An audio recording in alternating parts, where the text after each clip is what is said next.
Hello दोस्तों, the civil academy में एक बार फिर आप सभी का स्वागत है। मैं हूं अमरेंद्र कुमार और एक बार फिर आ चुके हैं भारत में राष्ट्रवाद का 9वां पार्ट लेकर के। ये जो पार्ट है इस चैप्टर का अंतिम पार्ट होगा।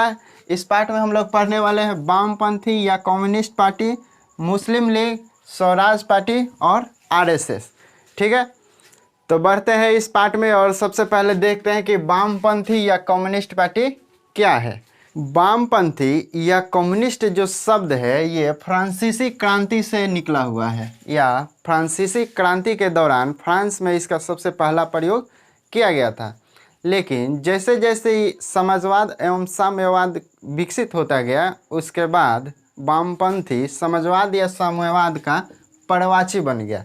यानी कहने का मतलब है कि वामपंथी आप बोलिए या कम्युनिस्ट बोलिए या समाजवाद बोलिए या साम्यवाद, सब सेम है। उसके बाद हम लोग देखते हैं कि वामपंथी या कम्युनिस्ट पार्टी भारत में कैसे आया और कैसे कार्य किया। तो सबसे पहले कि 20वीं शताब्दी के प्रारंभ में ही भारत में वामपंथी का उदय हो गया था। लेकिन उस टाइम में जो वामपंथी के कार्यकर्ता थे वो छिप करके काम करते थे, और जैसे ही महात्मा गांधी ने 1922 में असहयोग आंदोलन चलाया उस टाइम में वामपंथी के जो कार्यकर्ता थे उनको एक काफ़ी अच्छा मौका मिला कि अपने विचारों को एक से दूसरे जगह पर पत्र पत्रिकाओं के माध्यम से वो पहुंचा सके। लेकिन हुआ क्या कि जैसे ही असहयोग आंदोलन समाप्त हुआ उस टाइम तक वामपंथी या कम्युनिस्ट पार्टी इतना ज़्यादा विकसित हो गई थी भारत में कि अब अंग्रेज़ों के सामने असहयोग आंदोलन के बाद वामपंथी को कंट्रोल करना अर्थात उसका दमन करना अब उसके पास एक बड़ा चुनौती बन गया था। लेकिन उस टाइम तक वामपंथी एक अलग दल था और कांग्रेस जो था वो अलग दल था, क्योंकि वो राजनीति या पूरे देश में अभी उसकी उतना उभरा हुआ नहीं था वामपंथी। उसके बाद क्या हुआ कि अंग्रेज़ों ने एक पब्लिक सेफ्टी बिल लाया। ये जो बिल था उसको कांग्रेस ने पारित नहीं होने दिया, अर्थात पारित करने में बाधा पहुंचाया, जिससे साम्यवादी को बहुत फायदा हुआ, क्योंकि जो पब्लिक सेफ्टी बिल था वो साम्यवादी के खिलाफ ही था। जिसके बाद वामपंथी दल एवं भारतीय राष्ट्रीय कांग्रेस में एक संबंध देखा गया और वहीं से वामपंथी दल और कांग्रेस एकजुट होकर के भारतीय राष्ट्रीय आंदोलन में भाग लेने लगे। और इस तरीक़ा से वामपंथी या कम्युनिस्ट पार्टी भारत में एक दल के रूप में उभरी जो अब राजनीतिक संबंध से भी चलाई जाने लगी। लेकिन भारत में भारतीय कम्युनिस्ट पार्टी का गठन 26 दिसंबर 1925 ईस्वी को एम.एन. राय ने किया था। एम.एन. राय जिनका पूरा नाम था मानेंद्र राय। उसके बाद भारत में किसानों या मजदूरों के लिए विभिन्न प्रकार के गठन बनाना शुरू हो गया। जैसे 1920 में AITUC बना, लेकिन 1926 में वो 3 भागों में विभाजित हो गया।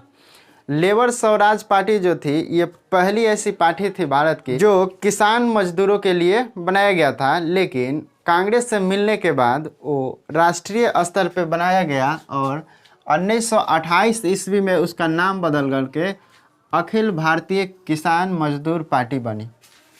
ठीक है, उसके बाद क्या हुआ कि 1934 ईस्वी में मुंबई में समाजवादी पार्टी की स्थापना की गई, लेकिन उसके पहले ही 1931 ईस्वी में ही बिहार में समाजवादी दल का गठन हो गया था, जिसका नेतृत्व किए थे जयप्रकाश नारायण। लेकिन ये समाजवादी दल का गठन तो हुआ था, लेकिन अभी भी एक कांग्रेस के ही संरक्षण में काम करते थे। उसके बाद क्या हुआ कि जब 1930 ईस्वी में महात्मा गांधी ने सविनय अवज्ञा शुरू किया तब वामपंथियों का जो दल था वो कांग्रेस का विरोध करने लगा। कांग्रेस का विरोध करने के पीछे कारण था कि वामपंथियों का मानना था कि कांग्रेस जो चल रही है वो जमींदारों और उद्योगपतियों के समर्थन से चल रही है, जो समाज में गरीबों, किसानों और मजदूरों का शोषण करते हैं। इसलिए वामपंथी का जो भी नेता थे अब वो कांग्रेस से अलग होना चाहते थे, जिसका परिणाम हुआ कि वामपंथी दल कांग्रेस से अलग हो गए और वहीं पे सुभाष चंद्र बोस ने फॉरवर्ड ब्लॉक की स्थापना कर दी, जो 3 मई 1940 को लागू किया गया था। फॉरवर्ड ब्लॉक जो था वो देश के विकास एवं आर्थिक स्थिति को मजबूत करने के लिए और निचले तबके के जो लोग थे उनको ऊपर उठाने के लिए फॉरवर्ड ब्लॉक का स्थापना किया गया था, जो सुभाष चंद्र बोस के नेतृत्व में हुआ था। तो यही था वामपंथी या कम्युनिस्ट पार्टी का भारत में लेखा जोखा। ठीक है, उसके बाद हम लोग देखते हैं कि मुस्लिम लीग क्या है और कैसे बना। 1857 का जो भारत में विद्रोह हुआ अंग्रेजों के खिलाफ, उसमें हिंदू और मुस्लिम की जो एकता थी वो अंग्रेजों को एक नए सिरे से सोचने के लिए मजबूर कर दिया। और तब से अंग्रेज ये सोचने लगे कि यदि भारत पे शासन करना है तो हिंदू और मुस्लिम को अलग अलग करके एक दूसरे के सामने लाना पड़ेगा, जिसका परिणाम हुआ कि अंग्रेज अब वहीं से फूट डालो और शासन करने की नीति अपनाने लगे। और उसी टाइम कांग्रेस में भी कुछ ऐसे नेता हुए जो अपने राजनीतिक चेहरा चमकाने के लिए अब धर्म के सहारा लेना शुरू कर दिए थे, जिसका परिणाम हुआ कि अब मुस्लिमों को भी लगने लगा कि कांग्रेस जो है सही में एक हिंदुओं की ही पार्टी है। और उसके बाद मुस्लिम दल में कुछ ऐसे नेता हुए जैसे सर आगा खां, सैयद अहमद खां, लतीफ़ अल्लाह। इन लोगों ने अपने समाजों को अब सुधारने के लिए एक नए सिरे से सोचना शुरू कर दिया, जिसमें बहुत सारे अंग्रेज भी ऐसे थे जो उनका संरक्षण दे रहे थे। इसी संदर्भ में मुस्लिमों का जो दल था वो मुस्लिम समाज को आगे बढ़ाने के लिए सबसे पहले शिक्षा पर ध्यान दिया, जिसमें सबसे पहले मोहम्मडन एंग्लो ओरिएंटल कॉलेज जो अलीगढ़ में 1877 ईस्वी में सर सैयद खान ने बनवाया। इसके बाद इससे आगे बढ़ कर के अंग्रेजों ने हिंदू मुस्लिम एकता को ख़त्म करने के लिए बंगाल विभाजन कर दिया, जिसमें बंगाल को दो भाग, पूर्वी बंगाल और पश्चिमी बंगाल कर दिया, जिसमें पूर्वी बंगाल में मुस्लिमों की संख्या अधिक थी और पश्चिमी बंगाल में हिंदुओं की जनसंख्या अधिक थी। लेकिन बंगाल विभाजन के बाद हिंदू मुस्लिम ने एक ऐसा फिर एकता का प्रदर्शन किया, जिसके कारण 1911 ईस्वी में लॉर्ड हार्डिंग के नेतृत्व में इस विभाजन को वापस लेना पड़ा। बंगाल विभाजन को वापस लेने के बाद उस समय का भारत का जो जनरल गवर्नर लॉर्ड मिंटो था, उसने इस स्थिति में एक अलग तरीके से सोचने का उपाय किया, जिसमें मुस्लिम दल के मंत्रिमंडलों से मिलने की बात कही, जिसका परिणाम हुआ कि 1906 ईस्वी में मोहसिन उल हक ने 35 प्रमुख नेताओं के साथ सर आगा खां से मिला और वहीं पे भारतीय मुस्लिम लीग की नींव पड़ गई, जिसका परिणाम हुआ कि ढाका के जो नवाब थे सलीमुल्लाह खां, उसने एक कॉन्फिडेंसी नाम करके समारोह बनाया।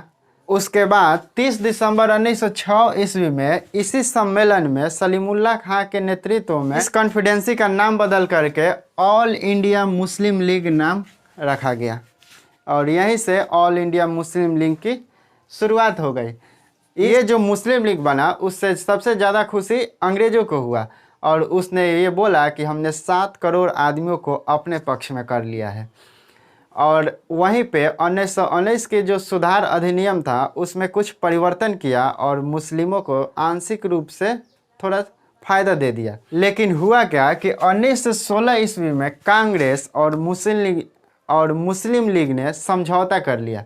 समझौता ये हुआ कि दोनों को मिल करके ब्रिटिश सरकार के खिलाफ आज़ादी के लिए लड़ना है और इस तरीक़ा से मुस्लिम लीग और कांग्रेस काम करने लगी। लेकिन आगे चल कर के मुस्लिम लीग में भी कुछ ऐसा नेता हुए जैसे मोहम्मद अली जिन्ना कुछ दिन बाद अपने नेतृत्व में एक अलग राष्ट्र की मांग करने लगे, जिससे पाकिस्तान बना और वहीं पे भारतीय मुस्लिम लीग का नाम बदल करके केवल मुस्लिम लीग हो गया। ठीक है, तो यही था मुस्लिम लीग जो 30 दिसंबर 1906 ईस्वी में बना था।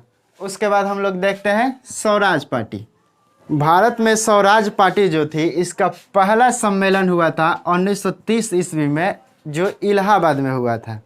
स्वराज पार्टी बनने के पीछे कारण है कि 1920 में जब असहयोग आंदोलन समाप्त हुआ था उस टाइम भारत में हर जगह निराशा थी और वहीं पे कांग्रेस का जो गया में अधिवेशन चल रहा था, उसी अधिवेशन में चित्तरंजन दास और मोतीलाल नेहरू ने कांग्रेस को एक ऐसे नियम पे काम करने के लिए कहा जिसमें व्यावसायिक सभा एवं सार्वजनिक जो संस्थान थे उसमें अवरोध पैदा किया जाए, उसमें रुकावट पैदा किया जाए।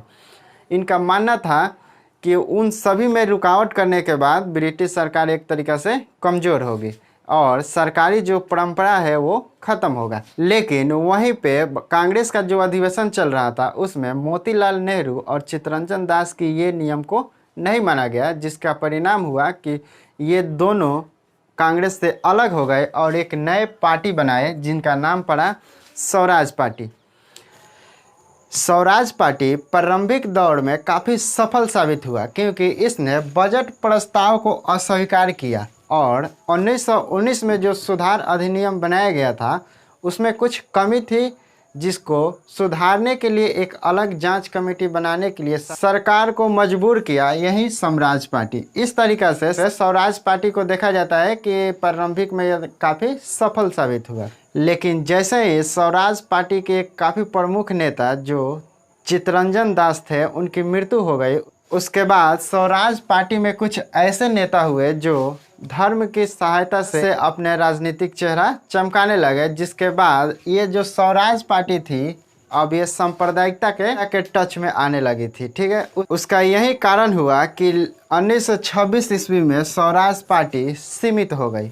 स्वराज पार्टी को सीमित होने के पीछे कारण था कि वो अपने निर्णय पर दृढ़तापूर्वक नहीं टिका रहा और वो सांप्रदायिकता के पक्ष में आने लगा, यानी अपने को सांप्रदायिकता से दूर नहीं रख पाया।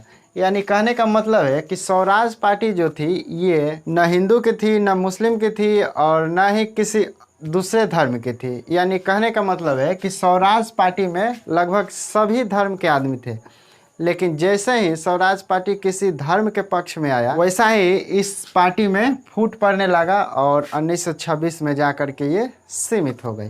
ठीक है, तो यही था स्वराज पार्टी का लेखा जोखा। और उसके बाद हम लोग देखते हैं आरएसएस, जिसका पूरा नाम है राष्ट्रीय स्वयंसेवक संघ। इसकी जो स्थापना हुआ था 27 सितंबर 1925 ईस्वी को केबी हेडगेवार के नेतृत्व में। यहाँ केबी हेडगेवार का पूरा नाम है केशव बलराम हेडगेवार। जो केशव बलराम हेडगेवार थे वो बाल गंगाधर तिलक के अनुयायी थे। राष्ट्रीय स्वयंसेवक संस्थान को स्थापित करने के पीछे कारण था कि हिंदू धर्म में जो भी नवयुवक थे उनका चारित्रिक एवं अनुशासित रूप से वो मजबूत हो, ताकि एक अच्छे राष्ट्र के निर्माण हो सके। इसी उद्देश्य से राष्ट्रीय स्वयंसेवक अर्थात आरएसएस का स्थापना किया गया था। हालांकि राष्ट्रीय स्वयंसेवक संस्थान के जो संघ था उसके पहले ही 1830 ईस्वी में राधा कांत के नेतृत्व में कोलकाता में धर्म सभा का स्थापना हो चुका था। उसके बाद 1875 ईस्वी में दयानंद सरस्वती ने आर्य समाज की स्थापना किया और नारा दिया कि वेदों की ओर लौटो। यानी उस काल में वेदों की चर्चा काफ़ी ज़्यादा थी एक चारित्रिक या अनुशासित राष्ट्र बनाने के लिए।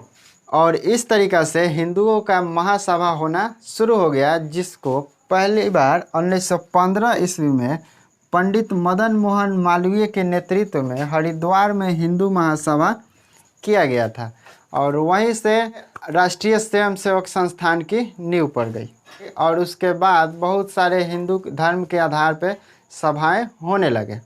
तो यही था आरएसएस राष्ट्रीय स्वयंसेवक संघ, जिसके स्थापना 27 सितंबर 1925 ईस्वी को किया गया था, जो आज भी भारत में एक काफ़ी प्रमुख दल के रूप में कार्यरत है। ठीक है, तो यही था इस चैप्टर में, जिसमें हम लोगों ने देखा कि वामपंथी या कम्युनिस्ट पार्टी क्या है, मुस्लिम लीग क्या है, स्वराज पार्टी कैसे बना और उसके बाद राष्ट्रीय स्वयंसेवक संघ अर्थात आरएसएस कैसे बना।